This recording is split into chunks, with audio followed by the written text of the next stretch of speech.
Hadratal muhtaramin, para masyayikh, para kiai, dewan asatid, wabil khusus panjenenganipun Kiai Haji Suhudi Mubarak, panjenenganipun Ketua Yayasan Bapak Husnul Badar, soho para dewan guru lan asatid asatidzah ingkang estu kaula takdimi. Para pejabat yang berkenan hadir, wabil khusus Bapak Wakil Bupati Lampung Tengah. Ada gajah makan kodok. Wakil Bupati Lampung Tengah, kok dalanmu bosok?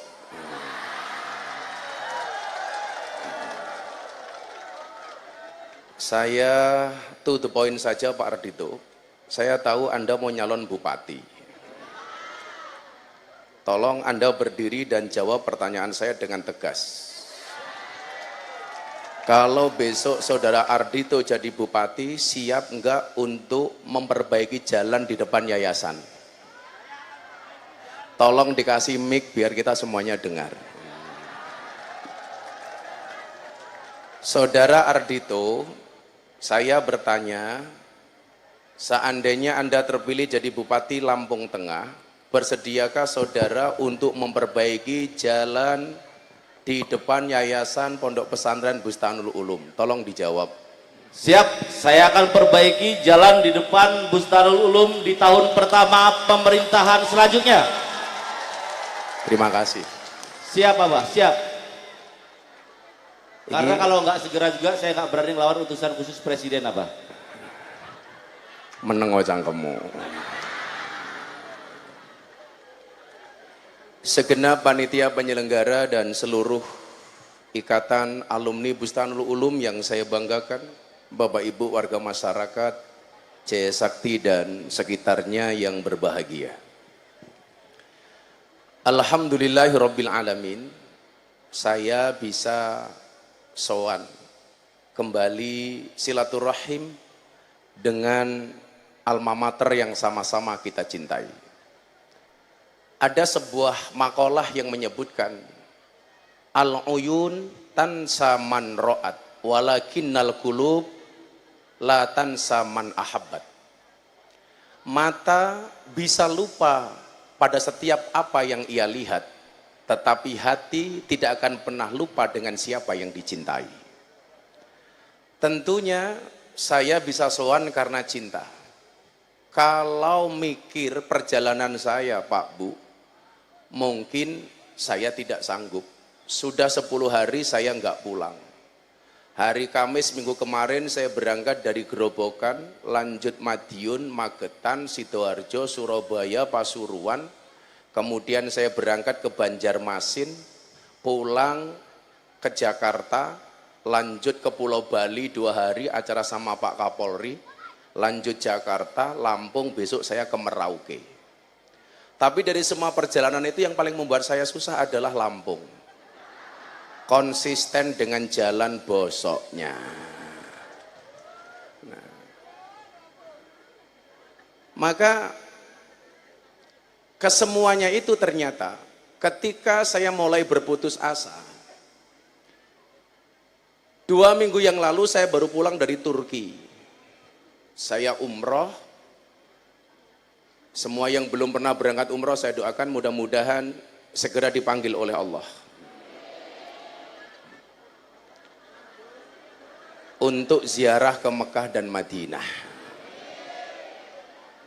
Saat di Raudhah, hasibu qabla an tuhasabu. Ternyata saya menyadari aktivitas sebaik apapun itu ada titik jenuhnya. Ada titik bosennya. Saat saya sujud di Raudhah, ma baina baiti wa mimbari raudhatun min riyadil jannah. Saat itu saya melantunkan satu doa, alhamdulillahirabbil alamin ala ni'matil Islam wa kafa biha min nikmah. Duh Gusti matur nuwun.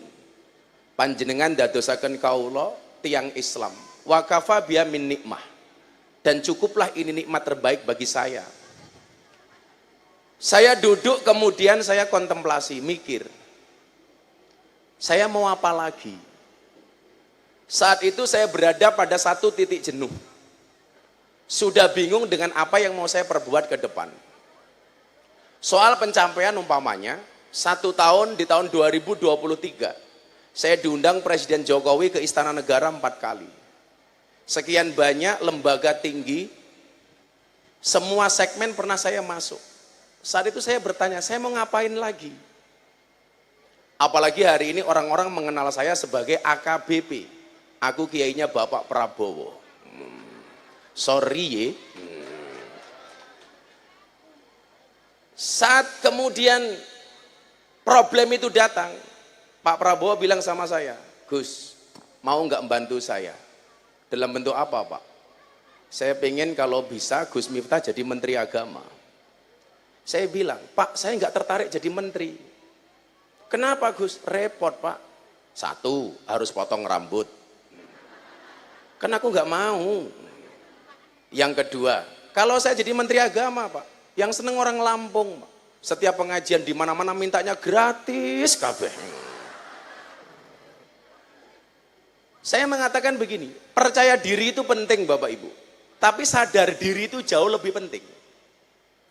Begitu banyak orang pengen ambisi, pengen jadi pejabat karena melihat fasilitas dan kewenangan, tetapi lupa dengan tanggung jawabnya.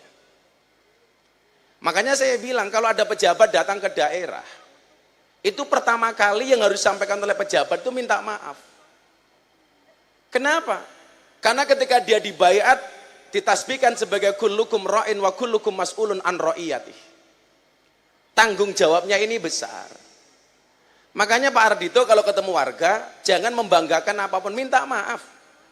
Makanya kalau ada halal bila halal syawalan, yang harus minta maaf itu bukan rakyat kepada pejabat, tapi pejabat kepada rakyat. Betul?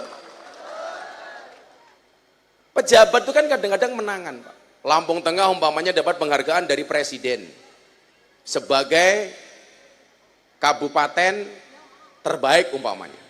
Yang mendapatkan penghargaan siapa? Bupati dan wakil bupatinya. Tapi yang bersih-bersih jalan kira-kira bupatinya atau rakyatnya? Rakyatnya.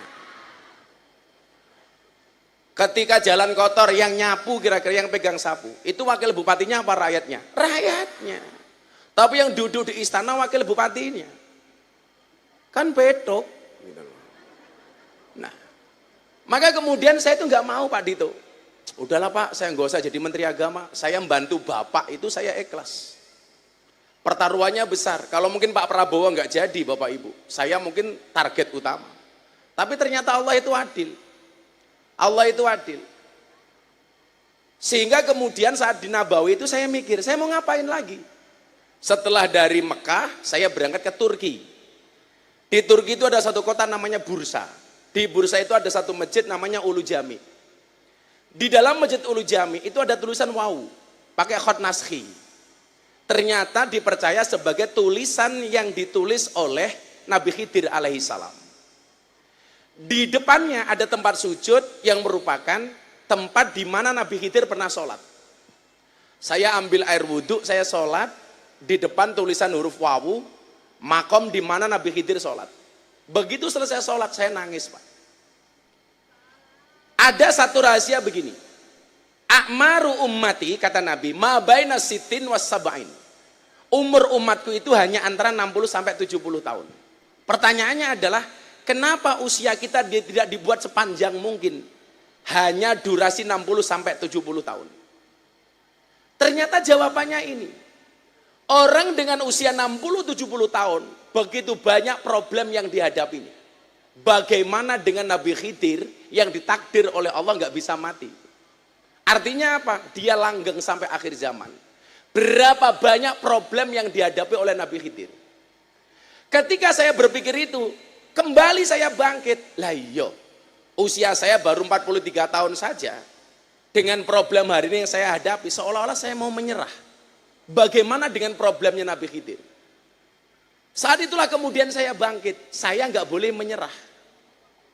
Saya meyakini Anda semua yang hadir hari ini diuji oleh Allah dengan jalannya masing-masing. Ada mungkin yang diuji oleh Allah masalah ekonomi. Ada yang diuji oleh Allah masalah keuangan. Contoh Pak Ardhito mau nyalon bupati nggak punya duit. Setiap ketemu saya sambat.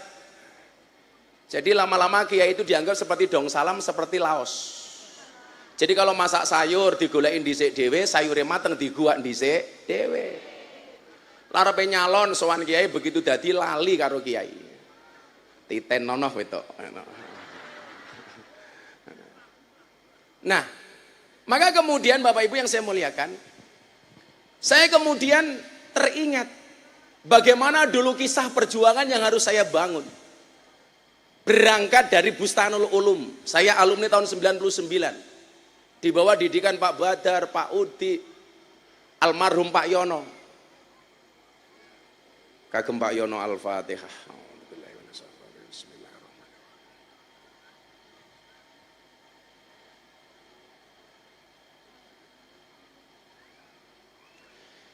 Memori itu kemudian teringat dan terngiang kembali.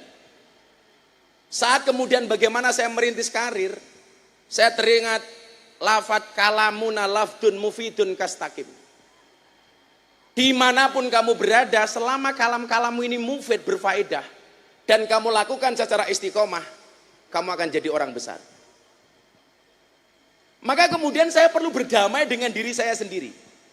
Bukankah kemudian kita diingatkan fa'ammad dhammatu fatakunu alamatan lirraf'i. Orang itu kalau mau besar, syarat pertamanya itu harus akur. Dalam konteks internal dan eksternal. Dalam konteks internal, dia harus akur dengan dirinya sendiri, berdamai dengan hatinya sendiri. Coba hari ini Anda yang punya masalah, sudahkah Anda damai dengan hatimu? Sudahkah damai dengan perasaanmu? Saya harus berdamai. Saya mikir begini Pak, ya nggak banyak saya punya duit, nama alhamdulillah. Kemarin ada survei di Indonesia bagian timur yang mayoritas non-Islam. Ada 7 nama kiai yang dianggap paling toleran se-Indonesia. Nama saya masuk. Ada nama Kiai Haji Abdurrahman Wahid almarhum. Kemudian yang kedua almarhum Kiai Haji Zainuddin MZ. Yang ketiga almarhum Kiai Haji Hasyim Muzadi. Yang keempat Kiai Haji Buya Syafi'i Ma'arif. Yang kelima Profesor Dr. Quraish Shihab. Yang kelima Profesor Dr. Said Agil Sirot. Yang ke-6 Profesor Dr. Kiai Said Agil Sirot, yang ke-7 alumni Bustanul Ulum Miftah Maulana Habibur Rahman. Saya dianggap survei dari beberapa populi, opol tracking macam-macam, dianggap ustadz yang paling berpengaruh di Indonesia dan lain sebagainya. Maka kemudian saya bilang begini, saya harus akur dengan hati saya sendiri, mendamaikan hati sendiri. Jadi kalau kita yang hadir dengan segala problemnya mohon maaf. Pengen kemudian dilancarkan oleh Allah, berdamailah dengan hatimu. Karena nyuwun saya Bapak Ibu, kita itu kalau ngomong mutmainnah, seolah-olah mutmainnah itu ketika kita mati. Karena kita terprovokasi dengan ayat faya ayyatuhan nafsul mutmainnah irji'i ila rabbiki radiyatam mardiyah. Ternyata mutmainnah itu tidak harus nunggu mati. Urep ya butuh mutmainnah. Kalau rezekimu pengen lancar, hatimu ya kudu mutmainnah. Prosesmu pengen lancar, kudu mutmainnah. Contoh begini, gelas. Walaupun nggak ada kopinya.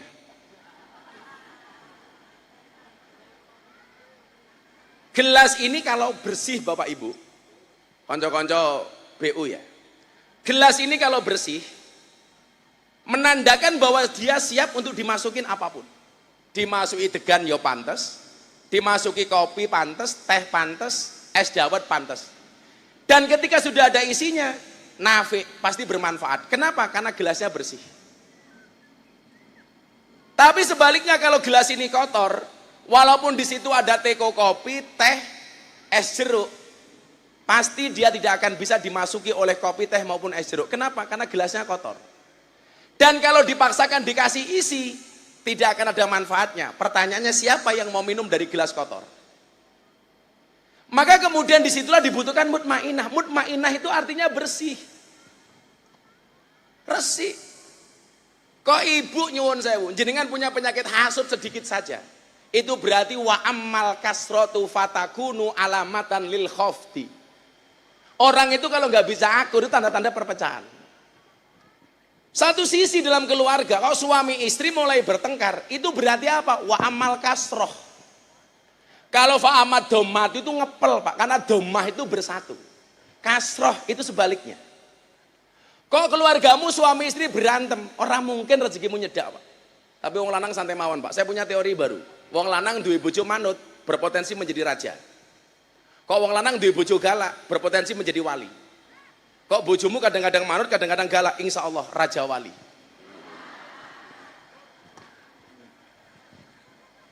Tapi sejarah mencatat, nggak ada ceritanya laki-laki itu menang sama perempuan. Ternyata tersangkanya siapa? Fir'aun Pak. Saya itu benci dengan Fir'aun bukan karena dia ngaku Tuhan urusan dia lah. Tapi saya benci bukan karena itu. Fir'aun itu kan punya keputusan dalam pemerintahannya atas bisikan dukun. Jadi salah satu ciri dari Fir'aun itu adalah dia percaya dengan dukun. Jadi hari ini kalau ada orang jahat kok percaya dengan dukun, saya curiga jangan-jangan cucunya Fir'aun. Nah, keputusannya apa? Setiap bayi yang lahir dalam keadaan jenis laki-laki harus dibunuh. Ternyata ibunya Nabi Musa melahirkan. Yang lahir siapa? Musa. Titit apa tutut? Titit. Begitu lahir, ibunya Musa andilau, antara dilema dan galau. Ini kalau saya pelihara dibunuh, kalau dibunuh masa anak sendiri dibunuh. Kemudian dia punya firasat. Karena itaku firasat al-mu'min fa innahu yang duru binurillah. Firasatnya apa? Bayinya Musa ini dihanyutkan di sungai. Begitu dihanyutkan, ternyata ditemu oleh istrinya Fir'aun. Namanya siapa? Siti Asyah. Siti Asyah ini wali Pak. Jadi selama berkeluarga dengan Fir'aun, yang dikeloni sama Fir'aun itu bukan Siti Asyah, tapi setan yang diwujudkan seperti Siti Asyah. Karena Allah nggak mungkin ridho walinya kumpul dengan orang yang ngaku Tuhan seperti Fir'aun. Siti Asyah itu wali. Makanya dalam Al-Quran itu ada 4 macam tipe keluarga. Saya mau tanya sama ibu-ibu. Yang pertama tipe keluarga Nabi Nuh, suaminya soleh, istrinya nakal. Yang kedua tipe keluarga Fir'aun, suaminya nakal, istrinya solehah. Yang ketiga tipe keluarga Abu Lahab, suaminya nakal, istrinya nakal. Yang keempat tipe keluarga Ibrahim, suaminya soleh, istrinya solehah. Ibu-ibu Anda pilih keluarga yang mana? Nuh, Fir'aun, Abu Lahab, apa Ibrahim? Ibrahim, subhanallah. Dan Anda tahu Ibrahim istrinya 2.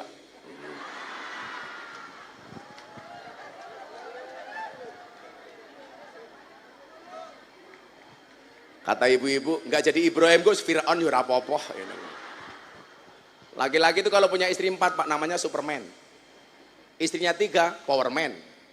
Istrinya 2, Superman. Istrinya 1, Cemen. Ibu-ibu pilih istri yang Superman apa Cemen?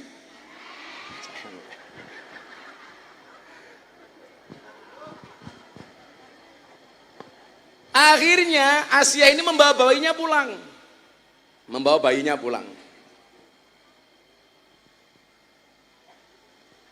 Atta baru ngaji.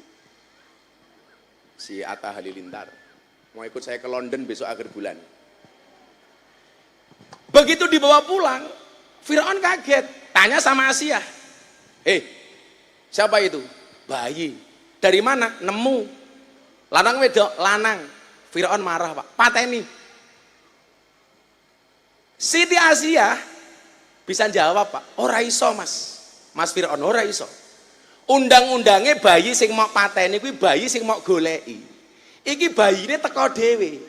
Yang harus kamu bunuh itu bayi yang kamu cari. Ini datang sendiri. Kamu nggak boleh bunuh. Delalah Pak. Fir'aun manut. Maka sejarah mencatat sejak saat itulah para suami kalah dari istri. Fir'aun Pak biang keroknya. Maka saya benci dengan Fir'aun gara-gara itu. Orang ajar orang itu. Tapi saya memahami psikologi perempuan. Perempuan itu dalam bahasa Arabnya asal katanya hampir sama dengan cermin. Perempuan itu bahasa Arabnya mar'atun. Cermin bahasa Arabnya mir'atun. Pertanyaannya kenapa perempuan itu asal katanya sama dengan cermin? Karena hati perempuan itu seperti kaca Bu. Kalau sudah pecah tidak akan pernah utuh kembali. Makanya perempuan itu karakternya satu. Kalau disakiti nggak pernah lupa, kalau menyakiti nggak pernah ingat. Itulah perempuan. Ciri-cirinya jilbabnya coklat.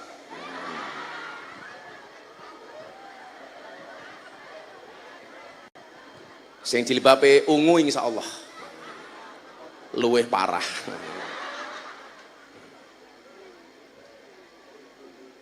Kata Pak Hadi mewakili perasaan saya Gus. Nah,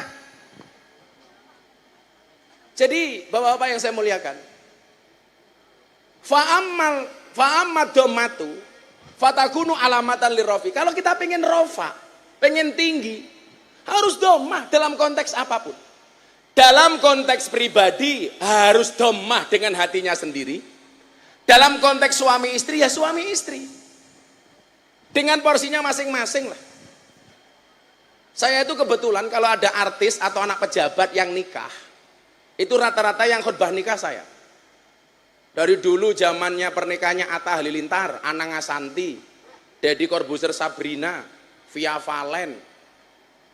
Hampir semua yang menikahkan saya. Karena rata-rata artis itu banyak konsultasi dengan saya, termasuk terakhir kemarin Nikita Mirzani. Oh, kamu jangan salah, Nikita Mirzani itu adik kelasnya Pak Badar. Dia di Gontor Putri, tapi sampai kelas 3 sanawiyah. Drop out, dia keluar. Kalau seandainya dia selesai mungkin jadinya kayak Mama Dedeh gitu. Tapi Islam di Indonesia itu asik Pak Dito. Asiknya di mana? Orang Indonesia itu banyak yang berpakaian seksi, terbuka auratnya tapi sholat. Sementara orang Timur Tengah itu banyak yang pakaiannya tertutup tapi tidak sholat. Nikita Mirzani itu kayak gitu sholat Pak. Yo sholawatan, yo tahlilan, yo ngaji. Yo gede Pak. Pahalane goblok.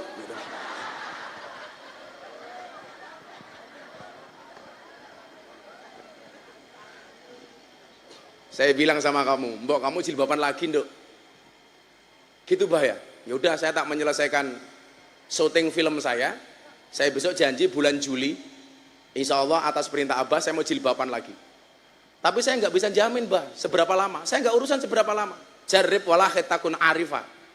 Kata Pak Badar di Mahfudot itu. Dicoba saja. Nanti kamu akan tahu kok maknanya seperti apa. Ya sudah kamu coba. Makanya dia janji sama saya, besok bulan Juli mau berjilbab lagi. Persoalan besok dibuka lagi, ya kita bisa lihat yang gede lagi, gitu-gitu lah kira-kira. Harus dhammah. Demikian juga dengan sebuah organisasi kayak EKBU atau yayasan kita lah. Bagaimana kemudian kerukunan itu diuji dengan perbedaan pendapat umpamanya. Mari kita lihat bagaimana Nabi menyikapi perbedaan. Ada satu orang yang paling dibenci banget sama Nabi, namanya Wahsy. Anda tahu kenapa Nabi membenci Wahsy? Karena Wahsy itu orang yang membunuh pamannya Nabi, ahabban nas ila Rasulillah sallallahu alaihi wasallam, Sayyidina Hamzah bin Abbas. Sayyidina Hamzah dibunuh Pak sama Wahsy. Nabi ini bencinya minta ampun, dia nggak mau ketemu dengan Wahsy. Hidayah kemudian turun. Makanya kenapa ayat Maulid Nabi itu laqad kana lakum fi Rasulillahi uswatun hasanah liman kana yarjullah wal yaumal akhir. Pemahamannya itu begini, ini ayat optimisme. Bisa jadi bapaknya kafir, anaknya muslim. Bisa jadi orang tuanya susah, anaknya bisa bahagia. Anak bapaknya bukan siapa-siapa, anaknya pejabat. Yang tadinya nggak dapat hidayah. Ini namanya liman kana yarjullah, orang yang punya harapan kepada Allah. Jadi Anda nggak boleh berputus asa. Wahsy akhirnya masuk Islam Pak, dapat hidayah. Matur sama Nabi. Nabi nggak seneng ketemu sama dia, dia datang. Nabi, saya pengen masuk Islam. Dan saya itu alhamdulillah Pak, ditakdir oleh Allah banyak mengislamkan orang. Sampai hari ini lebih dari 300 orang yang masuk Islam melalui saya. Dari nama-nama beken seperti Deddy Corbuzier, Nania Yusuf Idol, kemudian kemarin ada artis Jakarta cantik, janda, punya anak 4, alhamdulillah sadar sama saya. Tapi saya bilang, kamu gak usah sering-sering ketemu saya, bahaya. Ini akhirnya masuk Islam melalui Kanjeng Nabi. Nabi, kalau pengen lebih Islam. Apakah taubatnya Wahsy diterima? Diterima Pak. Padahal benci sama orang ini. Taubatnya diterima, tetapi secara basyariah Nabi itu nggak seneng kalau ketemu Wahsy. Maka kemudian dia mengatakan apa? Wahsy, kamu masuk Islam, taubat kamu saya terima, tapi kamu tolong jangan sering-sering ketemu sama saya. Maksud saya begini, kita kan dulu di sekolah sering diajarkan kalimat ini, wa ainur ridho an kulli aibin kalilatin wa ainu suhti an kulli khairin tubdil masawiyah. Walaupun banyak makalah yang redaksinya agak berbeda. Kira-kira terjemahan bebasnya begini. Orang itu kalau sudah senang, sebaik apapun tidak akan nampak kebaikan. Mohon maaf.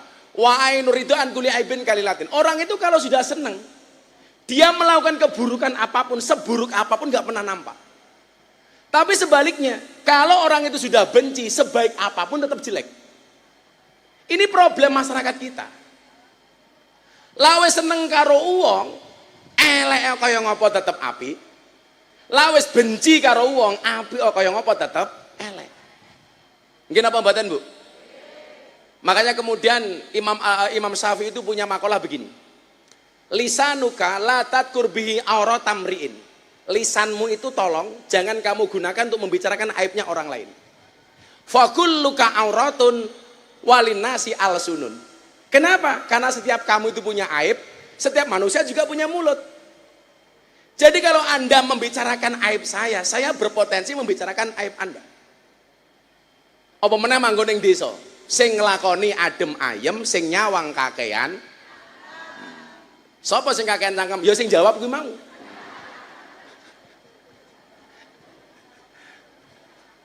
Repot pokoknya, nuruti cangkeme wong niku repot. Lah ini Nabi mengajarkan kepada kita begini, Pak. Kita boleh nggak sependapat sama orang, tapi mohon maaf, kita tidak bisa menutup mata atas kebaikan orang itu.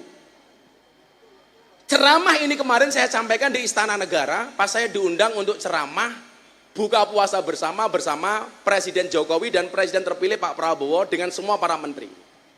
Saya bilang dalam konteks oposisi dan koalisi, kita nggak boleh benci dengan mereka yang oposisi dengan kita. Mungkin kalau kita jengkel, ya sering-sering ketemu.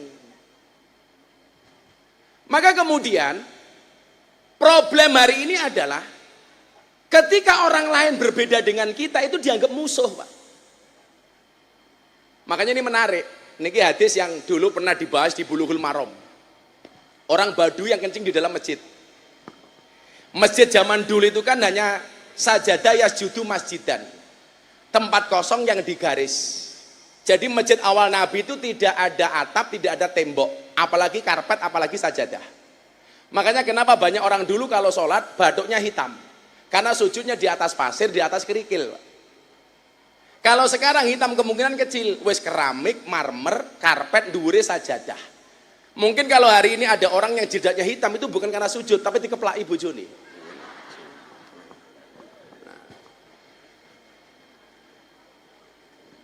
Makanya kenapa dulu satu tempo Kanjeng Nabi itu pernah iktikaf dengan pasang tenda.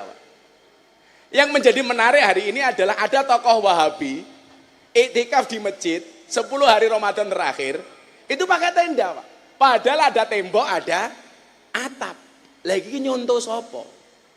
Kalau dulu zaman Nabi, awal masjid itu hanya satu tempat ismul makan dari sajadah yasjudu untuk sujud. Tempat untuk sujud. Nah, maka dalam riwayat ada satu pohon korma yang berada di depan imaman. Yang kemudian menangis ketika Nabi berkhutbah di atas mimbar. Yang saya ceritakan bukan itu. Ini ada Baduy. Masuk ke masjid kemudian kencing. Apa yang terjadi? Semua sahabat yang hadir di situ semuanya memaki Baduy ini dengan kalimatnya masing-masing. Satu-satunya orang yang tidak memaki hanya Kanjeng Nabi Muhammad SAW. Kanjeng Nabi dengan santai mengatakan, sudah nggak apa-apa, bersihkan air kencingnya. Begitu dibersihkan selesai, Baduy ini angkat tangan, Pak. Kemudian dia berdoa.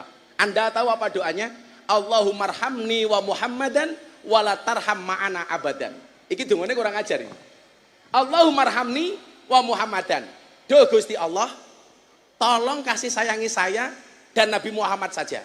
Wala tarham ma'ana ahabadan. Wala tarham ma'ana ahadan. Yang lain gak usah kamu rahmati ya Allah. Kan kurang ajar dungane, Pak. Begitu Nabi mendengar doa ini marah, Pak. Dia kencing di masjid, Nabi gak marah. Tapi begitu dia berdoa Allahumarhamni wa Muhammadan wala tarham ma'ana abadan, ma'ana ahadan, Nabi marah. Kenapa? Nabi mengatakan laqad tahajjar tawasian. Lak carane ndongamu kaya ngono, kowe iki mempersempit rahmate Gusti Allah.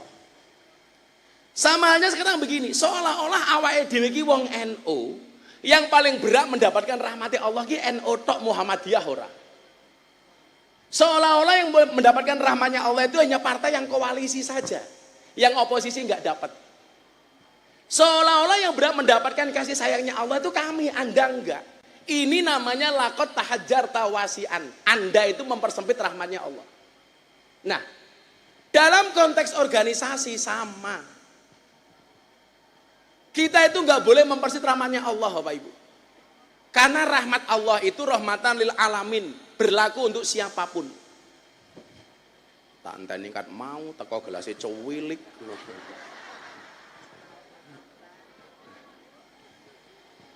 Makasih ya, Pak. Singgotmu jijiki. Ora menarik blas.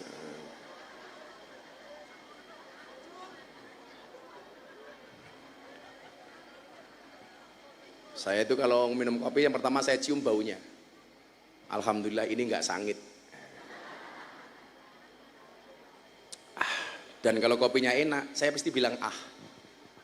Karena di dunia ini yang bisa membuat ah saya cuma dua. Satu kopi, dua istri. Ya.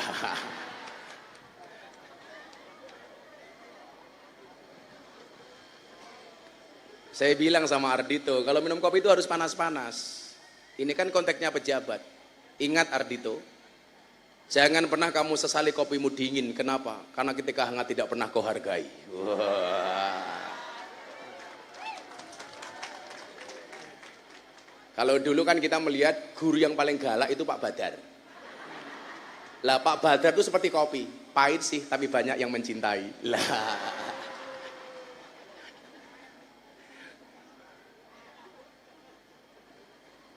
Ya mungkin saya itu bisa jadi seperti ini salah satunya karena galaknya Pak Badar ini loh. Ya. Nah, saya ulangi, lakot tahajar tawasian.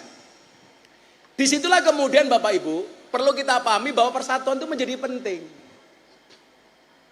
Domah, ayo rukun, bu, rukun, pengen sugih, rukun. Bojomu kira sama onek-onek ke insya Allah mati dewe.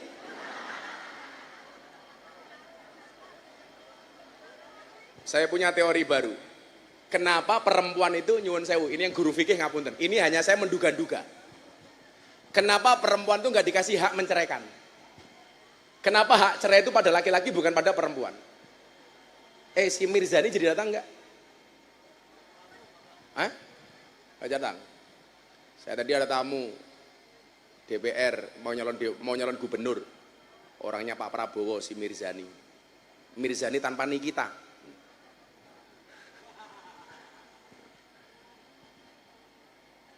Kenapa perempuan itu nggak punya hak cerai? Ibu-ibu yang bisa jawab saya kasih uang 500.000.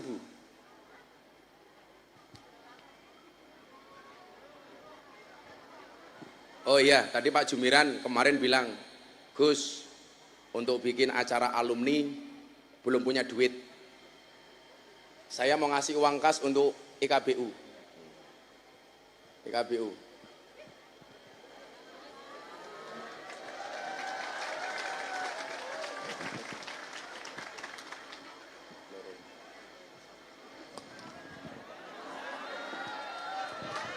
Saya kasih kas untuk IKBU 100 juta.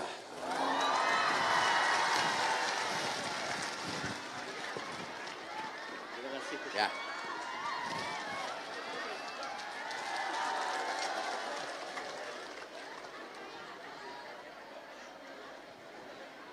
Kok di sana ada yang teriak, Gus aku rondo, sing takon sopo.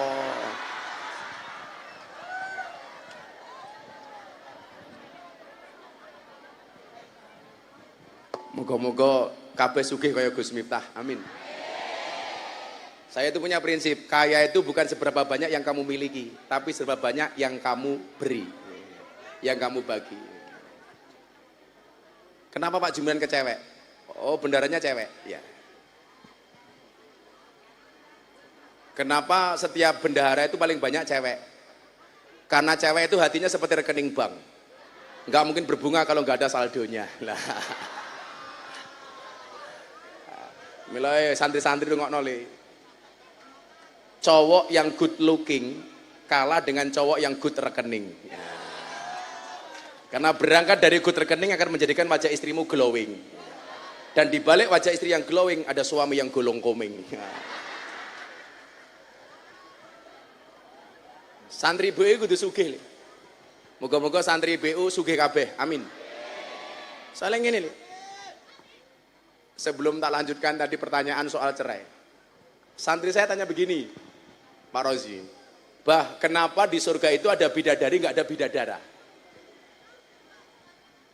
Bapak ada yang bisa menjawab, tak kasih 500.000. Tadi kan soal cerai ibu-ibu. Kenapa ada bidadari nggak ada bidadara? Ternyata jawabannya sederhana, Pak.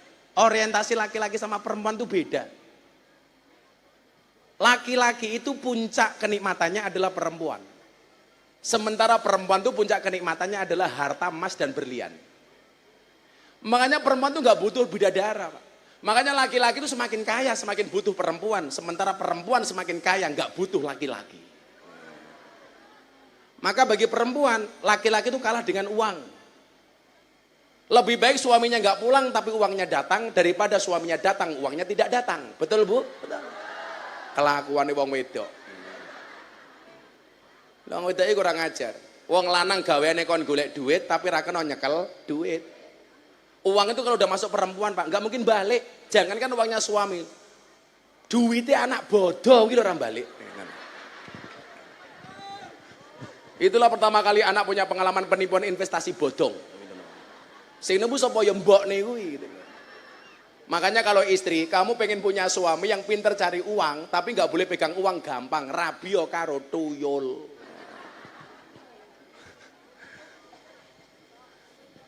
Kenapa perempuan tuh nggak punya hak cerai, Bu? Ternyata jawabannya sederhana. Berdasarkan penelitian psikologis, laki-laki itu dominan dalam memutuskan, memberikan keputusan, itu 86% menggunakan akalnya. Sementara perempuan, mohon maaf, 86% menggunakan perasaannya. Perasaannya. Jadi kalau perempuan cepat baper itu lumrah, karena 86% dia menggunakan perasaan. Nah, kalau perempuan dikasih hak cerai, itu tingkat perceraian pasti tinggi. Karena setiap baper pengennya pegatan. Maka kemudian implikasinya apa? Banyak orang gila yang gelandang di pinggir jalan. Itu nyuwun sewu, lanang apa wedok? Rata-rata lanang. Mergo orang gila itu bukan karena perasaan, tapi karena otaknya yang gila. Ngopo wong lanang kok sing stres? Ya mergo mikir ke bojone ngeyelan.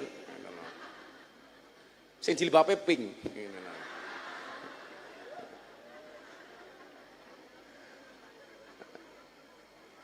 Loh, ngarep dhewe. Cangkeme mangan.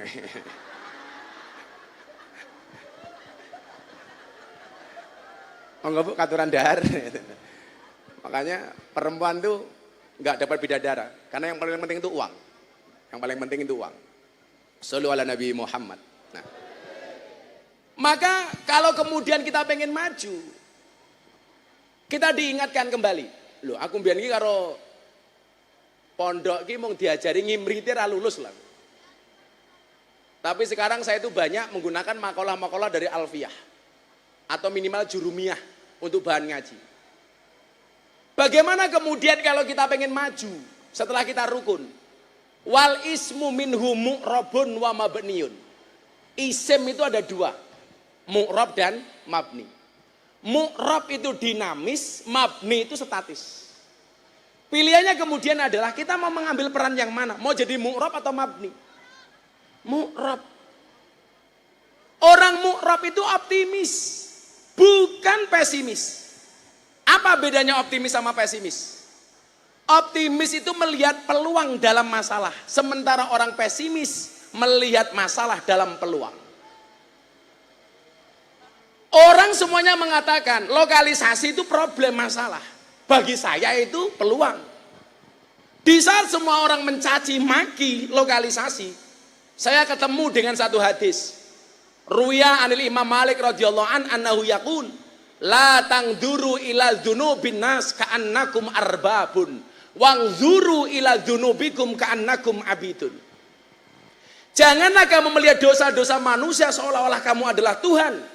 Tapi lihatlah dosa-dosamu sendiri seolah-olah kamu adalah seorang hamba. Lokalisasi bagi orang masalah, bagi saya peluang. Dulu saya satu masjid dengan Pak Ali. Begitu saya pisah dengan Pak Ali, saya pindah ke masjid sendiri. Pak Ali itu di Masjid Al Jihad, yang dulu awal mula di situ Pak Ahmad Suryani. Kemudian saya pindah ke selatan. Ada masjid namanya Baitur Rahman. Pangkat kita sama-sama James Bond, jaga masjid dan kebun. Yang sering saya sampaikan delalah, masjid yang saya tunggu itu masjidnya orang Muhammadiyah, Pak. Jadi saya itu akrab dengan Muhammadiyah, gara-gara saya pernah tinggal di masjidnya Muhammadiyah 4,5 tahun. Alhamdulillah nggak ada masalah. Masalahnya hanya satu. Gara-gara saya manggon masjid Muhammadiyah, saya kurus. Berat badan saya hanya 40 kilo. Kenapa melu Muhammadiyah kurus? Soalnya Muhammadiyah belas ratawono selamatan. Serono mangan-mangan belas.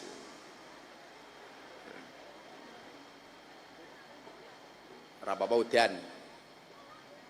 Ini kalau dulu saya punya kiai di Pangandaran itu, kalau hujan sunnahnya baca doa ini. Allahumma hawalaina wala alaina. Lah ini tempat mustajabah. Ibu-ibu yang bawa anak, mumpung hujan kayak gini, pegang dadanya, baca doa Nabi kepada Abdullah bin Abbas ketika dipegang dadanya oleh Nabi. Abdullah bin Abbas itu dipegang dadanya oleh Nabi, dinginnya sampai punggungnya Abdullah bin Abbas. Doa yang dibaca apa? Allahumma usyu jaufahu hukman wa ilman. Jadi ibu-ibu kalau anaknya pamit berangkat sekolah, ojo mau sangoni duit tok. Sangoni dongone Kanjeng Nabi marang Abdullah bin Abbas. Pegang dadanya, kamu bacakan doa. Allahumma uhsyu jaufahu hukman wa ilman. Allahumma uhsyu jaufahu hukman wa ilman. Atau anaknya tidur, pegang dadanya. Allahumma usyu jaufahu hukman wa ilman. Kalau bojone cerewet beda lagi, Pak. Bojone turu solawati. Allahumma sholli ala sayyidina Muhammad wa ala ali sayyidina Muhammad. Cekel cangkeme summum bukmun umyum fahum.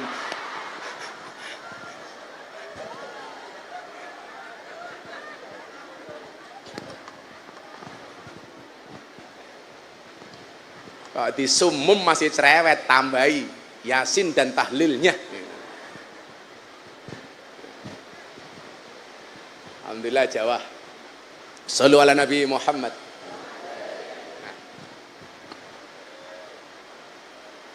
Wal ismu minhu mu'rabun wa mabniun. Isim itu ada dua, mu'rab dan mabni. Posisi kita pesantren-pesantren ini harus berani memposisikan diri sebagai mu'rab. Tantangan hari ini yang dihadapi oleh santri 2024 itu berbeda dengan saya dulu di tahun 99 umpamanya, atau zamannya Bu Sri, zamannya Pak Jumiran. Ini berbeda, Pak. Kadang-kadang problemnya adalah siswa itu tidak bisa berkembang. Kenapa? Karena gurunya sendiri nggak berkembang. Makanya yang wajib belajar itu tidak hanya murid tapi juga guru. Makanya Yai Huda Jazuli Ploso itu kan sayang banget sama saya. Beliau mengatakan begini, Le, kowe iki lak ngaji terus mutolaahmu kapan? Sementara saya itu nggak pernah berhenti. Saya ngaji 24 jam. Sehari jadwal saya bisa 4-5 kali. Keliling seluruh Indonesia. Bahkan ke beberapa negara di dunia. Padahal ketika kita menempatkan sebagai mu'rab, kita harus bisa menjadi trendsetter, Pak, bukan follower. Makanya kenapa ngaji saya di klub malam menjadi heboh. Dari masjid yang tadi saya tempati, 10 kilo dari masjid itu ada tempat lokalisasi namanya Market Flower, pasar kembang. Isinya mbak-mbak PSK. Setiap melintasi tempat itu, kalimat orang alim cuma satu, Pak. Iki tempat maksiat, mengundang murkanya Allah. Saya sebaliknya, ini peluang, ini tantangan. Problemnya ilmu saya pas-pasan. Ilmu khitobah saya hanya saya dapatkan dari muhadoroh. Tapi jangan salah, setiap muhadharah lomba ceramah pasti saya juaranya. Bu, Bustanul Ulum. Masih ada muhadharah ya? Ini anak-anak yang menyepelekan muhadharah pasti menyesal. Pasti menyesal. Gara-gara muhadharah diundang presiden. Gara-gara muhadharah saya diundang oleh wali kota Los Angeles, Amerika Serikat. Gara-gara ceramah saya di gereja tahun 2021 viral. Pas saya ceramah di gereja Jakarta Utara. Di Indonesia saya dibully, dimaki, dicaci. Saya dapat undangan Pak dari luar negeri, dari Los Angeles, Amerika Serikat. Di Indonesia saya dikatakan, Miftah kafir, ceramah di gereja. Dasar, Miftah kafir. Saya jawab, hurra popo, sahadat meneh, rampung. Repot amat. Jadi alasan mengkafiran saya itu satu Pak. Karena saya dianggap berani masuk tempat ibadah agama orang lain. Lah saya jawab, kalau masuk tempat ibadah agama orang lain itu kafir, rata-rata alumni Bustanul Ulum kuwi kafir. Soalnya apa? Karena ketika rihlah iktisodiyah karo Pak Rozi, Pak Yono diajak ning Borobudur. Jadi kalian kafir gara-gara Pak Rozi. Masuk tempat ibadah agama orang dibilang kafir. Ilmu belajar ngaji saya itu dari muhadharah. Ceramah saya dari muhadharah. Tapi ini ada peluang. Peluangnya di mana? Gini, teorinya begini. Ini santri-santri di belakang tolong didengarkan. Kulla syai'in idza kasura rahusa illal adaba. Segala sesuatu itu kalau jumlahnya banyak pasti murah kecuali adab. Makanya kalau Anda pengen mahal gampang, jadilah orang yang punya adab tinggi, atau yang kedua, jadilah yang sedikit. Barang itu kalau sedikit berarti langka, kalau langka itu antik, kalau antik harganya mahal. Kiai itu banyak, tapi yang ngurusi lonte jarang. Siapa? Gus Miftah. Berarti Gus Miftah kiai? Kiai langka goblok. Kiai lonte lho. Barang kila dilarang yuk. Contoh, Muktamar NU di Lampung. Saya bikin acara konser kebangsaan bersama Habib Lutfi bersama band Padi di Jakarta. Saya lelang belangkon untuk saya nyumbang Muktamar NU di Lampung. Anda tahu belangkon saya laku berapa? 900 juta. Pertanyaannya, kenapa kok bisa? Karena saya orang yang berani mempopulerkan sesuatu yang tidak lumrah. Kiai ini biasanya nganggo peci, nganggo imamah, nganggo kopiah putih. Saya melawan tradisi itu dengan cara menggunakan apa? Belangkon. Maka sekarang orang mengidentitakan saya dengan belangkon. Saya 2 kali jual belangkon. Yang pertama hak santri asuh di Jawa Timur. Belangkon saya laku 200 juta. Kemudian yang kedua di Lampung laku 900 juta. Kenapa? Karena dianggap antik Pak. Padahal saya menggunakan belangkon dalam rangka muhafadzah alal qadimi soleh. Sama halnya nyuwun sewu Pak. Saya acara 10 November di Surabaya. Ada wartawan datang dari Australia. Gus, saya melihat Anda di YouTube. Ada satu pertanyaan untuk Anda. Apa Mas? Saya lihat dari semua tokoh di Indonesia, kenapa yang berani dan bahkan sering ngomong dancuk itu Gus Miftah. Jangan bersuudon saya ngomong dancuk itu misuh, nanti dulu. Saya bilang, saya itu ngomong dancuk dalam rangka mempertahankan kearifan lokal. Muhafadzah alal qadim, walaupun mungkin tidak soleh. Alasan saya apa? Sederhana. Kalau orang Indonesia tokohnya nggak ada yang berani ngomong dancuk, berpotensi dancuk itu diklaim sebagai milik Malaysia. Karena Malaysia itu apa-apa diklaim, Pak. Reok Malaysia. Wayang Malaysia, batik Malaysia, keris Malaysia. Lawake dhewe rawani ngomong dancuk, bisa jadi dancuk diklaim sebagai milik Malaysia. Kan ra lucu, masa Ipin Upin ngomong dancuk. Lah, ora pantes Pak, dancuk. Lah, ora kepenak.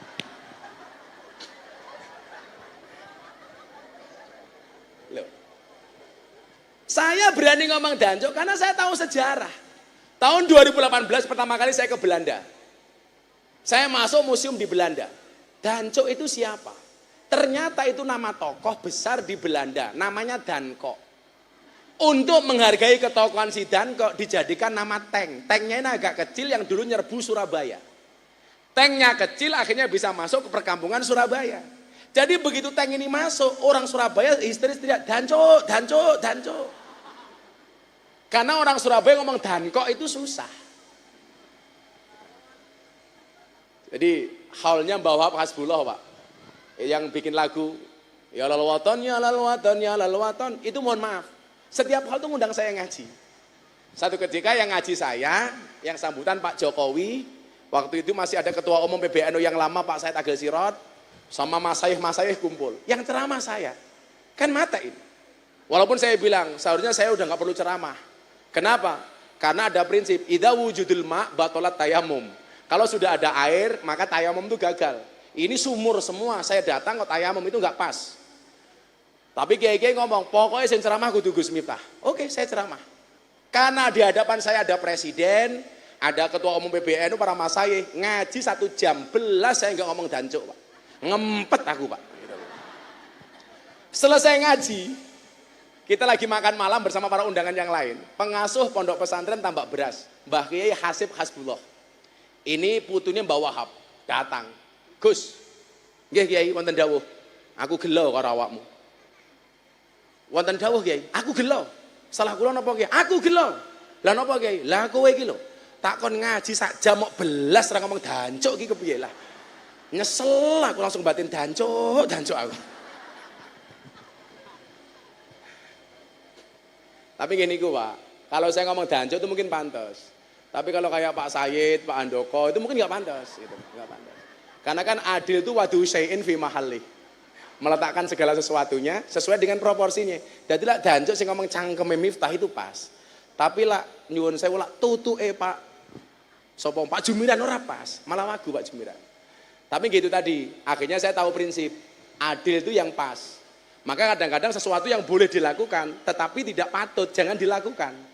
Sak janjane entuk, tapi rapas, tolong jangan dilakukan. Contoh, khutbah Jumat nganggo helm. Ayo. Entuk apa ora le? Entuk, tapi ora pantes. Kowe sugih jamu akeh. Mangkat mulang ning Bustanul Ulum, kiwa tengen monggoni jam kabeh. Entuk, tapi ora pantes. Pengajian alumni jilbabe pink entuk, tapi ora pantes. Aku zizi.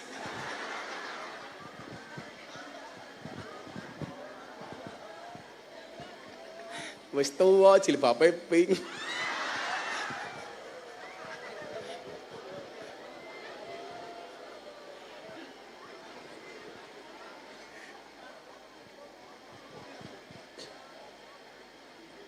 Sallu ala Nabi Muhammad. Itu namanya asas kepantesan. Loh saya itu tahu diri ya Pak. Dulu gitu, kalau tak cerita. Awal mula saya ketemu sama presiden, itu salah satunya di pernikahannya Atta Aurel. Sebelum itu ada tapi tertutup. Yang saya ceramah live TV, kemudian di hadapan presiden, itu nasihat pernikahan di pernikahannya Atta dan Aurel. Pas pampres Pak, ini Jan. Briefing saya itu 3 kali. Gus, hati-hati, diksi dan kalimatnya tolong ditata. Ini di hadapan presiden, live TV. Nggih Pak. 2 jam sebelum acara datang lagi. Gus, tolong nggih, nanti ngomongnya lebih ditata. Nggih Pak. Lah saya tahu lah likul limakol makom likul limakom makol. Saya harus tahu papan panggenan. Sampai 10 menit sebelum acara datang lagi. Gus, sebelum dia ngomong langsung saya bilang, Pak mandek. Umpama sing iso awakmu sing ceramah awakmu dudu cangkemku goblok, tak bilang gitu. Meneng Pak pas pamprese gitu loh. Wong kok kakean aturan. Lho saya itu yang ngerti lah ngaji karo presiden, ngaji karo kiai, ngaji karo kanca dewi. Karena saya paham, walaupun saya tidak alim. Hadisnya sama, ketemu dengan audien yang berbeda. Dulu kan kalau Pak Badar masuk di muhadarah selalu menyampaikan khatibun nas biqadri ukulihim. Ngomong karo wong sesuai dengan kemampuan akalnya. Ya saya paham lah. Saya ketemu dengan mbak-mbak di lokalisasi, dengan pengajian umum, dengan di istana. Tentunya berbeda. Hadisnya sama, tetapi audien yang ditemui berbeda. Cara menyampaikannya juga berbeda. How to do-nya ini berbeda, Pak. Kaifiahnya beda. Contoh, saya ngimami sholat bocah-bocah mendem di Malioboro. Jadi saya dulu punya kebiasaan Pak, jam 3 pagi saya keluar naik motor. Begitu ada bocah mabuk tak parani. Begitu tahu saya, Gus, piye cah? Kurang, mbok tambahi Gus. Tak tambahi Pak, beli botol. Saya bilang, kamu tak tambahi, tapi syaratnya satu. Nanti subuh kamu sholat bareng saya. Saya ngimami, kamu makmum. Siap Gus, aman. Begitu adzan subuh, Allahu Akbar, Allahu Akbar. Saya bilang, janji kamu apa? Kalau adzan subuh sholat, sholat. Wes. Wudu rawudu saya nggak gagas, yang penting sholat. Allahu Akbar. Di belakangan anak mabuk ini Pak, 10-15 orang di Malioboro. Ikut saya sholat. Allah. Ghairil maghdubi alaihim waladdallin. Umumnya jawab amin. Wong mabuk beda Bu. Ghairil maghdubi alaihim waladdallin. Rampung sholat yang geletak kabeh. Ini berulang kali dilihat oleh beberapa kiai. Ini kembali ke teori tadi, mu'rob. Wa kula saya nidakasra rakhusa ilal adaba. Saya dimaki-maki sama kiai-kiai. Miftah ki goblok. Pekok. Wong mabuk kok diajak sholat. Bukankah kamu tahu sholatnya orang mabuk itu tidak diterima oleh Allah 40 hari. Ngopo wong mabuk mau ajak sholat? Wis. Mas-mas yang denger ini protes sama saya. Gus, nopo leres ono hadis yang menyatakan sholatnya orang mabuk tidak diterima oleh Allah 40 hari. Oh bener. Lah ngopo kok Gus minta ngajak aku sholat?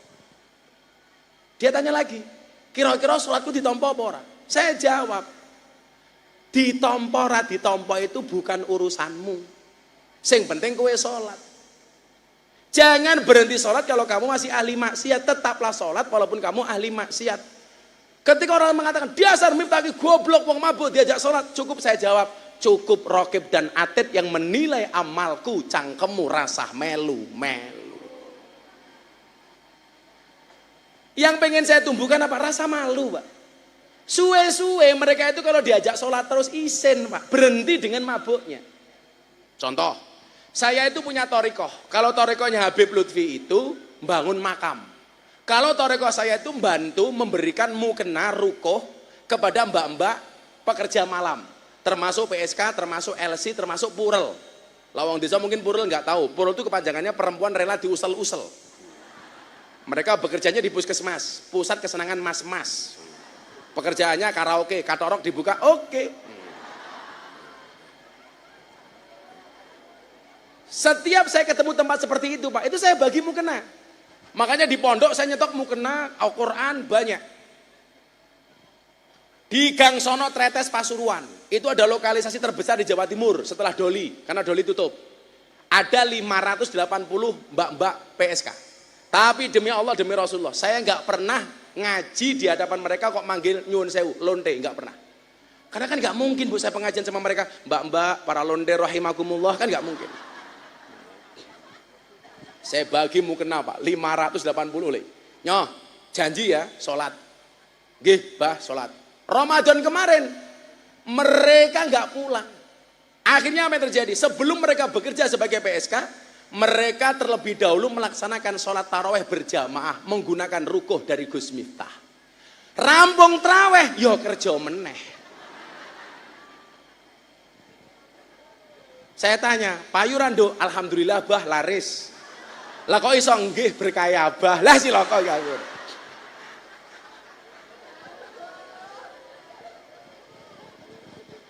Pertanyaannya adalah salahnya di mana? Imam Syekh Nawawi Al-Bantani mengkategorikan maksiat itu ada dua. Wa kullu maksiat an syahwatin la yurja ghufranaha. Mohon maaf. Wa kullu maksiat an syahwatin yurja ghufranaha. Wa kullu maksiyah an kibrin la yurja ghufranaha. Setiap maksiat yang dimulai dari syahwat, maksiat yang disebabkan karena syahwat, ada harapan untuk diampuni. Sementara maksiat yang disebabkan karena kesombongan, tidak ada harapan untuk diampuni. Atau minimal lebih kecil lah persentase diampuni. Apa bedanya maksiat syahwat dengan maksiat kibrin? Bedanya adalah Lah ana wong maling pitik. Mergo anak bojone ra kuat mangan. Pitike didol untuk memberikan nafkah anak dan istrinya. Mohon maaf Pak, ini maksiat dari syahwat atau dari kibrin atau dari kesombongan? Syahwat Pak. Nyolong pitik mergo anak bojone ra kuat mangan. Tapi kono pejabat negara kaya DPR Heri, kaya Ardito wakil bupati, wis dibayar negara, nganggo fasilitas negara, uripe diopeni negara, kok nguntal duite rakyat. Itu kira-kira syahwat atau sombong? Sombong, ora iso diampuni. Ardito, rungokno kupingmu.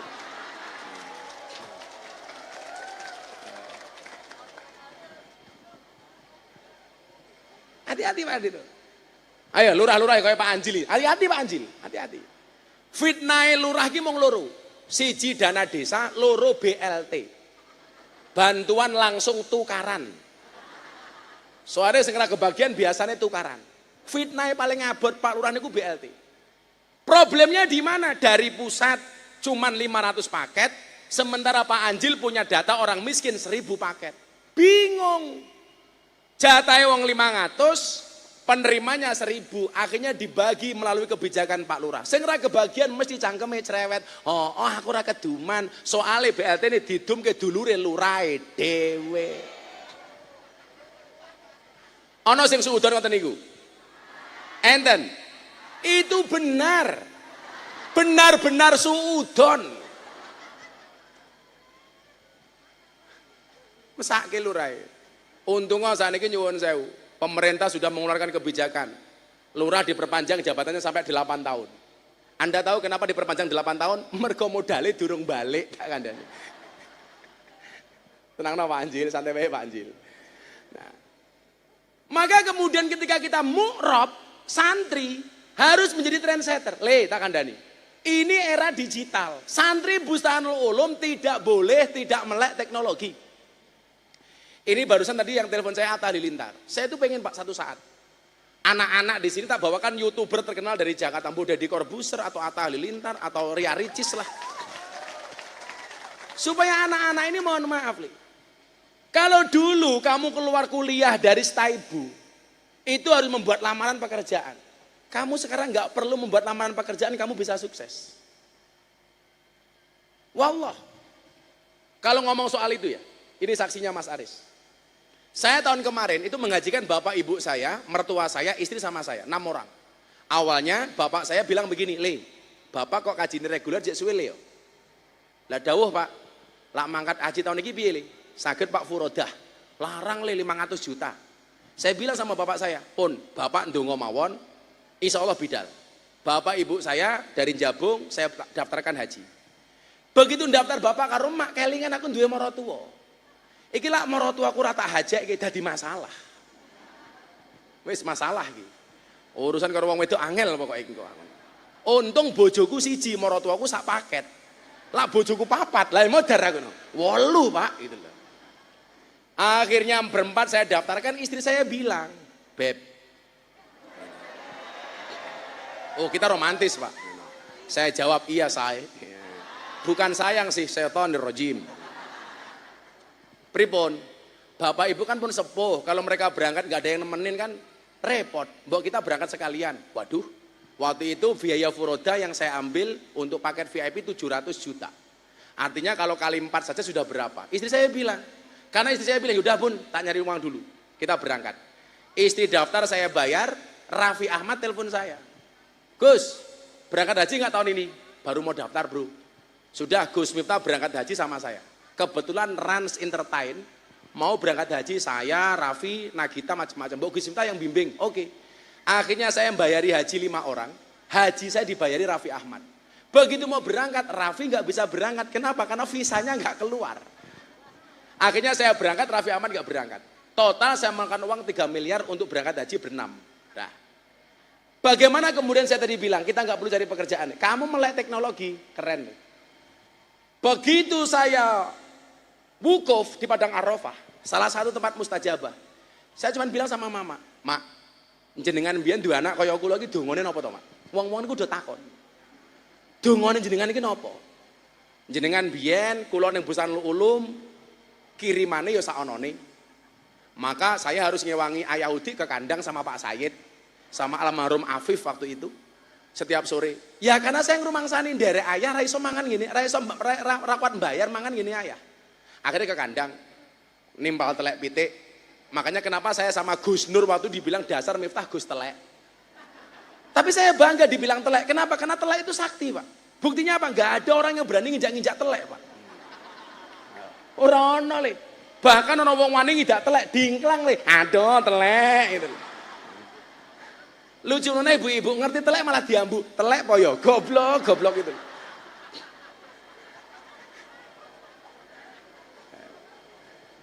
Saya tanya sama emak. Os, emak ki wong desa lele. Dongane yo mung Fatihah karo selawat. Dadi lak awakmu ning Yogya ning Jayasakti ki mbiyen ben bar salat awakmu tak Fatihah iki. Allahumma sholli ala sayyidina Muhammad, muga-muga anakku ning pondok manfaat berkah ilmune Al-Fatihah. Coba ibu-ibu lah dipraktekin. Kemudian maca donga sak isone. Saya di wukuf, saya bilang, "Mak, jenengan dongake kula. Pulang dari sini anakmu lebih berprestasi, anakmu lebih maju, anakmu lebih keren." Ya le, Mak donga. Wong niku mun teng wukuf Arafah, Pak, dongane macem-macem niku. Saya pernah ketemu kiai desa. Nggawa kotak koper, satu koper, gede. Isinya apa? Titipan donga. Jadi wong sak kampung nitip donga kabeh, Pak Badar. Lagi cilaka kayak gini. Akhirnya diwaca niku sampai meh asar, enggak rampung-rampung. Padahal kan durasi wukuf itu hanya khutbah duhur sampai sebelum matahari tenggelam. Ini mohon maaf, maca donga ora rampung-rampung, wonge nangis. Tak takoni. Napa Kiai? Kula susah, Gus. Lah napa? Lah niki koper ki isine wong nitip donga kabeh, isine kertas donga. Kula waca siji durung rampung. Carane mboten ngoten, Kiai. Lah niki amanah, Gus. Lah mboten kula waca dosa. Tak wene carane purun apa mboten? Purun, Gus. Nggih, carane ngeten. Kopere mang buka, tangane jenengan mangangkat mang donga. Ya Allah, menika tiyang ingkang nitip donga, mang waca dhewe ya Allah. Rampung. Ayo Gusti Allah kira iso maca aku.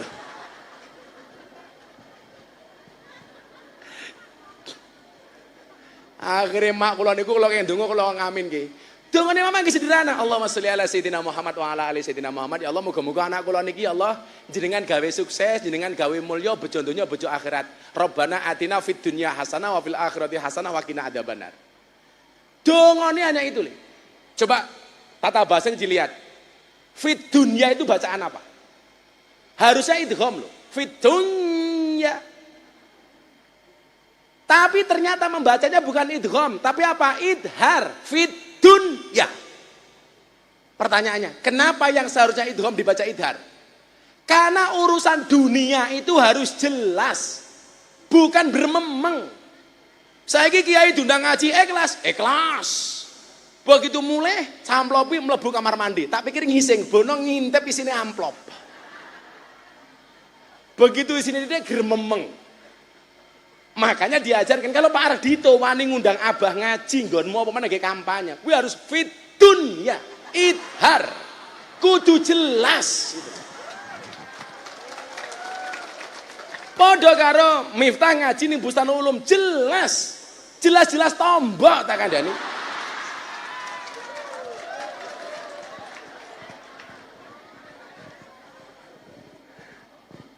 Ternyata apa yang terjadi, Bu? Saya pulang sama bapak ibu transit di Oman. Karena waktu itu kita naik pesawat Oman, yang dapat bisnis di pesawat Oman. Sampai Oman. Seminggu setelah mak saya berdoa di Arafah, HP saya bunyi di WA, Gus, nerima endorse gak? Kan followernya Gus Miftah banyak. Alhamdulillah follower saya 2,4 juta di Instagram. Endorse apa, Pak? Real food, Gus, minuman untuk orang COVID. Ini kalau minum ini keren, Gus. Halal, sertifikasi MUI. Tugas saya apa? Gus Miftah cukup branding di IG-nya Gus Miftah 2 kali saja diposting bahwa Gus Miftah itu brand ambasadornya Real Food. Siap. Nggih Pak, insya Allah saya baru di Oman. Begitu selesai dia telepon, Gus Miftah mau. Nggih Gus, tolong saya dibantu jenengan sebagai brand ambasador produk saya selama setahun. Hanya berkewajiban posting 2 kali di Instagram. Gus Miftah saya bayar 3 miliar.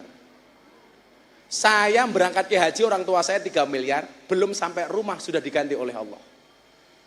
Mu'roble. Kesempatan kalian sama, melihat peluang dalam masalah. Masalahnya satu, bukan kok masalah mampu nggak mampu, pasti mampu. Persoalannya adalah mau atau tidak mau, itu saja. Makanya ketika saya berangkat ke Jogja saat itu, saya cuma bilang begini, saya punya prinsip hidup. Hidup di dunia itu tidak semudah membolak-balikkan tangan, tapi dengan tangan kita bisa membolak-balikkan dunia. Maka bermimpilah dalam hidup, jangan hidup dalam mimpi. Makanya kemudian orang yang roja, orang yang mu'rob itu punya roja. Mal farqu bainar roja wal umniyah. Apa perbedaan antara harapan dan angan-angan? Dijawab oleh Ibnu Athaillah As-Sakandari, hikam. Dulu ayah Hudi itu ngaji hikam, saya nggak diajak. Saya ngaji ki Pak Robingun, Pak Jumiran, Pak Jarwoko. Saya nggak diajak. Saya cuma dengar dari jauh. Ayah ngaji hikam, Ibnu Athaillah As-Sakandari. Saya nggak ngerti kenapa saya nggak diajak, dan sampai hari ini saya nggak berani bertanya. Ngopo aku ora diajak ngaji? Tapi hari ini Pak Rozi ngapunten, makalah-makalah hikam saya banyak hafal, Pak. Berkah ilmu. Maka saya meyakini keberkahan itu ada. Mal farqu bainar roja wal umniyah. Ibnu Athaillah menjawab, ar-roja ma qoronahu amalun. Roja itu adalah ketika kamu punya keinginan, harapan, kamu wujudkan dengan ikhtiar dan perbuatan. Wa illa fahuwa umniyatun. Kalau kamu punya keinginan, punya cita-cita, tapi nggak ada ikhtiar, itu namanya tamani, angen-angen. Saya dulu, mohon maaf, begitu keluar dari Jaya Sakti, saya minimal punya keinginan bagaimana guru-guru saya itu bangga dengan saya. Dan itu ternyata nggak bisa lepas dari faktor keberkahan. Makanya mungkin saya dulu nimpal telek pitik bareng Pak Said itu berkah. Mungkin saya dulu gara-gara bal-balan karo Pak Sahroni njikok nanas di kampleng karo Pak Badar itu berkah.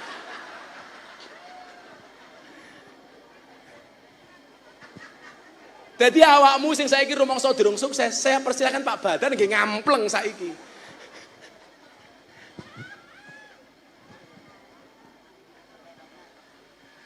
Oh, kok wis setengah 6.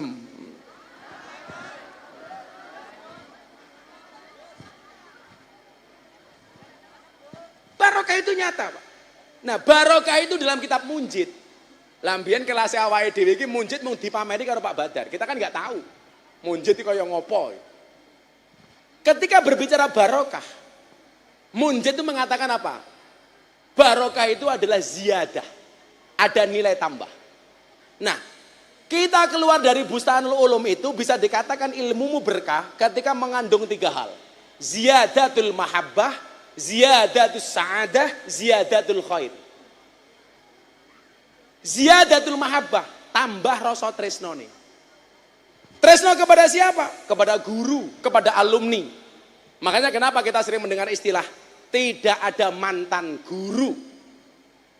Guru bisa menganggap kita mantan murid ketika murid itu tidak berbakti.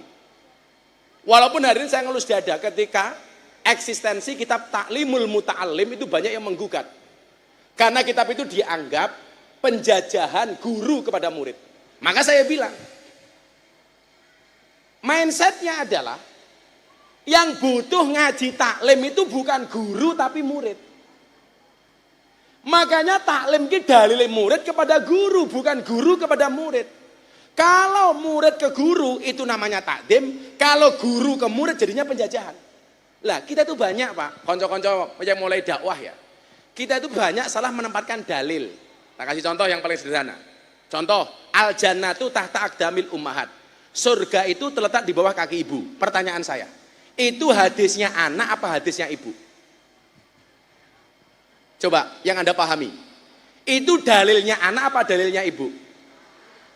Rata-rata menjawab dalilnya anak. Saya meyakini dalil itu bisa dilihat dari 2 kacamata, dari 2 sisi. Bisa jadi dalilnya ibu, bisa jadi dalilnya anak. Kalau posisimu sebagai anak, mutlak surganya anak terletak di bawah kaki ibu.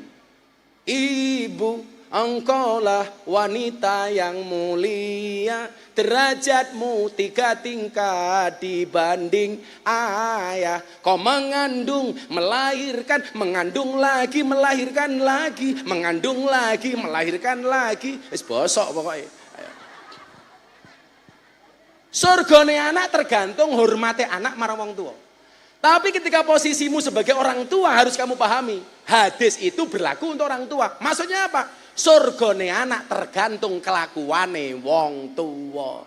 Karena hari ini banyak kelakuan wong tua yang tidak bisa menyurgakan anak-anaknya. Anak diperintahkan Al-Quran nyusui 2 tahun. Wal walidatu yurdina auladahuna haulaini kamilaini liman arada ayyutimar rodoah. 3 bulan kita tinggal sebagai wanita karir. Anak era disusoni. Malah ditinggal senam, 1, 2, kemayuyuyu. Wonge ya teko. Ya melu guyu. Jilbabe ya pink. Sengit aku. Ini mis dalil, Pak. Salah penempatan dalil. Itu ya dalilnya anak, dalil wong tua. Contoh lagi begini. Perempuan yang paling baik itu adalah yang paling murah mas kawinnya. Yang harus membaca hadis itu laki-laki apa perempuan? Perempuan yang paling baik adalah yang paling murah mas kawinnya. Itu dalilnya laki-laki apa perempuan? Perempuan, supaya tidak banyak menuntut kepada laki-laki. Jangan dibaca laki-laki. Kalau yang baca laki-laki, wih rungokno, wong wedok sing apik sing paling murah yu, salah. Tapi sebaliknya, riwayat yang menyatakan Kanjeng Nabi menikahi Siti Khadijah mas kawinnya 20 ekor unta. Itu yang membaca laki-laki apa perempuan? Laki-laki, supaya lebih bertanggung jawab kepada perempuan. Makanya teori saya mengatakan perempuan yang baik itu adalah perempuan yang siap diajak menderita oleh suaminya. Tapi ingat, suami yang baik tidak akan pernah mengajak istrinya menderita. Siapa itu suami jahat? Suami yang mampu beli rokok untuk dirinya, tetapi tidak mampu beli skincare untuk istrinya. Lah, itu mu'rob le. Kita ngomong optimisme. Aku ki iso ngomong ngono mergo pengalamanku luwih akeh tinimbang awakmu. Tapi untungnya siji, kamu punya sosok yang bisa kamu belajar darinya. Aku mbiyen pertama kali rungono contone le. Maka untuk itu anak-anak BU saya dorong untuk bagaimana kemudian paham dengan persoalan kekinian. Zaman terus berubah. Kalau dulu zamannya Pak Badar, Pak Said, itu mendengarkan berita kudu nunggu BBC London. Apa mana Yahudi, radio ini ratau mati. Karena informasinya dari radio. Sekarang Pak mohon maaf, kita buka aplikasi, apalagi TikTok, detik.com. Setiap saat kita bisa untuk mengakses informasi. Cuman pesan saya satu. Kalau toh kemudian kalian pengen viral kayak saya, pesan saya satu, virallah dengan prestasi bukan dengan sensasi. Prestasi le, ojo kaca Surabaya nganggo jilbab, kotange dibuka, diposting, hai guys, susuku gede guys, viral, tapi akhirnya berakhir di kepolisian. Naudzubillahi min dzalik. Wal ismu minhu mu'rabun wa mabniun. Mudah-mudahan anak-anak Bustanul Ulum dijadikan oleh Allah anak-anak yang mu'rob, anak-anak yang dinamis, anak-anak yang optimis. Amin Allahumma amin. Mungkin demikian Bapak Ibu yang saya muliakan, kurang lebihnya mohon dimaafkan. Mudah-mudahan bisa silaturahmi di lain waktu dan kesempatan. Hasbi Rabbi Jalallah ma fi qalbi ghairullah Nur Muhammad sallallahu la ilaha